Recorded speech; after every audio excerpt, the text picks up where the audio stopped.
Hey everyone, and welcome to today's Explainer. We are going to unpack a puzzle today that is honestly just immense in its scale.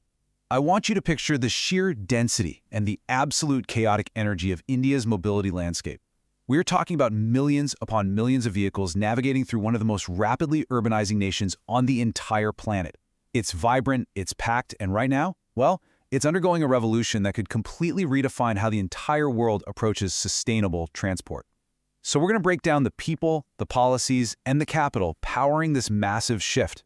Okay, let's dive right into this, because this number, 14%, is really the catalyst for everything we're about to discuss. This represents the massive chunk of India's total greenhouse gas emissions that come directly from its transport sector. And when you look closely at where that 14% actually comes from, it's generated every single day by a fleet consisting of nearly 2.3 million buses, 4 million heavy-duty freight trucks, and quite literally millions of two- and three-wheelers dominating the roads. It is a massive source of urban air pollution, and it's creating immense environmental and public health pressures. So, this brings us to the ultimate macro-level puzzle of our explainer today. How exactly does a nation in the midst of explosive urban growth flip the script? How do you take a deeply ingrained pollution problem and transform it to achieve a highly ambitious target of electrifying 30% of the national vehicle fleet? By the way, that equals a staggering 80 million electric vehicles by the year 2030. It's a huge task, but solving this puzzle is the absolutely crucial first step for India to reach a net zero emission future by 2070. Section 1. India's electric necessity. To really understand how they are solving this, we need to transition from those high-level macro targets right down to the actual streets. Because this transition, it isn't just about chasing some trendy green aesthetic. It is being driven by an absolute, fundamental necessity for breathable air and public health. Let's zoom in on the human element for a second, because this is exactly where the policy meets the pavement. Take Vidya Gargazavi, a former assistant accountant in Mumbai who became a micro-entrepreneur. She seamlessly switched her livelihood to driving a bright blue Mahindra electric three-wheeler through the city's incredibly dense traffic. And for her, the transition was swift and the results were clear. The lack of engine noise, the significantly lower running costs, and just the ease of driving have literally reshaped her daily life. She has more family time now and better income. Vidya represents a growing wave of citizens who are finding real economic empowerment through electric mobility. Section 2. Vehicles driving the change. Now, what's really interesting about this shift is how the hardware itself is coming to life. India is no longer just some passive assembly market for foreign designs. It is rapidly transformed into a serious innovation hub, engineering vehicles specifically designed from the ground up to handle extreme heat, intense monsoons, and pretty challenging road conditions. I absolutely love looking at the models leading this charge because they perfectly juxtapose high-tech premium features with rugged practicality. Take the Tata Curva EV. It boasts a massive 585-kilometer range and features vehicle-to-load tech. That means the car can literally be used as a giant battery to power your external home appliances. No way, right? Then you have the pragmatic Tata Metson EV, which is an absolute top seller, boasting a 5-star global NCAP rating with a specially reinforced structure to protect the battery in crashes. If you're looking for performance, the Mahindra XUV 400 delivers a 0 to 100 sprint in just 8.3 seconds. And for the everyday commuter, the compact Tata Tiago EV gives you urban agility at just 1/5, yes, 1/5 the running cost of a comparable petrol car. But hey, we have to talk about affordability. There is currently what analysts like to call a price wall. If you want an electric four-wheeler, you're looking at paying a premium of roughly 3 to 7 lakh rupees over a standard petrol car. Yet, even with that massive upfront cost barrier, we are still seeing a 25% year-on-year sales jump, pushing the market to over 24.5 lakh units. So how is that happening? Well, manufacturers are offering aggressive green bonuses and exchange programs to drive down that initial price point. Plus, buyers are realizing that these vehicles are built with highly resilient LFP or lithium iron phosphate batteries. These suffer minimal degradation and are designed to easily last over 10 years, which makes the long-term economics incredibly favorable. Section 3. Shift to mass adoption.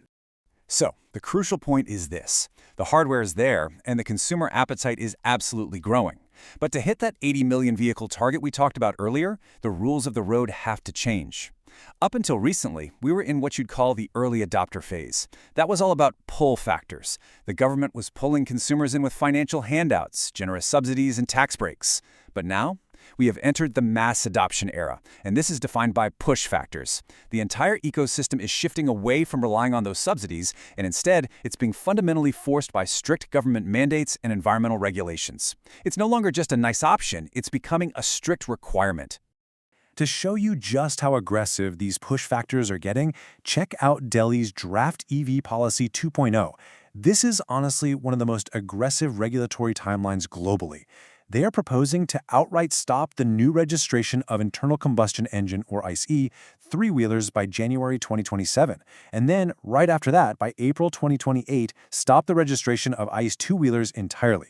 Keep in mind, two- and three-wheelers make up nearly 75% of the city's total vehicle sales. That is a massive forced phase-out of traditional gas engines. And on a national level, this push is happening through something called CAFE 3 norms. That stands for Corporate Average Fuel Efficiency. Basically, these rules force automakers to lower the average CO2 emissions of every single car they sell combined. There's actually a fascinating debate happening right now about technological pole vaulting. Should a country just skip intermediate tech like hybrids entirely? Critics argue that giving compliance credits for hybrids might actually lock the country into relying on fossil fuels for decades longer. So, these strict CAFE 3 norms are designed to essentially force automakers to prioritize pure, zero-emission EVs to bring their total fleet averages down. Section 4. Roadblocks and speed bumps. Which brings us to a really curious question. What's the catch? Why isn't absolutely everything electric already? Well, as we know, revolutions are rarely smooth. First up is a staggering infrastructure gap. The global ideal benchmark is having about one public charger for every 6 to 20 EVs. In India right now, that ratio is one charger for every 235 EVs. Even with over 29,000 public stations installed, range anxiety is a very real thing for drivers. And actually, what's worse is uptime anxiety, meaning even if you do find a charger, roughly 18% of them are currently non-operational because of maintenance issues or grid failures. That is a huge hurdle, especially once you travel outside of the major Tier 1 cities. And this brilliantly illustrates another massive blind spot: heavy-duty freight trucks. Just look at this disproportion. These heavy trucks make up a tiny 3% sliver of the total vehicle fleet on the road, yet they are responsible for a whopping 44% of all transport emissions. The problem here is that electrifying a massive freight truck currently costs nearly 4 times as much upfront as buying a traditional diesel one. That makes it incredibly tough for logistics companies to make the switch without some serious financial support. Add to that a whole web of interconnected speed bumps. The power grid is straining, projected to hit 270 gigawatts of peak demand, meaning concentrated charging in tech hubs like Bengaluru could lead to severe local voltage fluctuations. Financially, banks still kind of view EVs as high risk because of battery degradation uncertainties, which results in punishing interest rates of 18 to 22% for everyday buyers of electric two-wheelers. Supply-wise, India is still heavily dependent on importing critical minerals like lithium, cobalt, and nickel, and worryingly, only about 3 to 5% of batteries are currently recycled, which risks a massive future waste crisis if a circular economy isn't built fast. Section 5. Powering the future. But remember, we are talking about a nation that thrives on solving incredibly complex logistical puzzles. Let's move to see how this all builds into a cohesive strategy to pave over those speed bumps. Step 1 is the new PM eDrive scheme. This is a massive 10,900 crore rupee injection to subsidize everything from e-ambulances to thousands of public chargers to directly fight that range anxiety we talked about. Step 2 tackles the supply chain head-on. The PLI scheme aims to build 50 gigawatt-hours of domestic battery manufacturing capacity right there in India, cutting that import reliance. In fact, groups like the IFC are investing $50 million into facilities to process battery materials locally. And Step 3 fixes the waste issue with new battery waste management rules that legally mandate the recycling and recovery of those critical minerals. Plus, local governments are busy deploying thousands of electric buses, transforming old public transit depots into modern, sustainable hubs. Which leaves us with this final, incredibly exciting thought.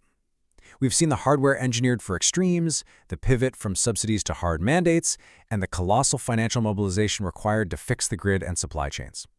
So, will India's mandate-led, resilient EV transformation become the ultimate blueprint for the rest of the world to follow?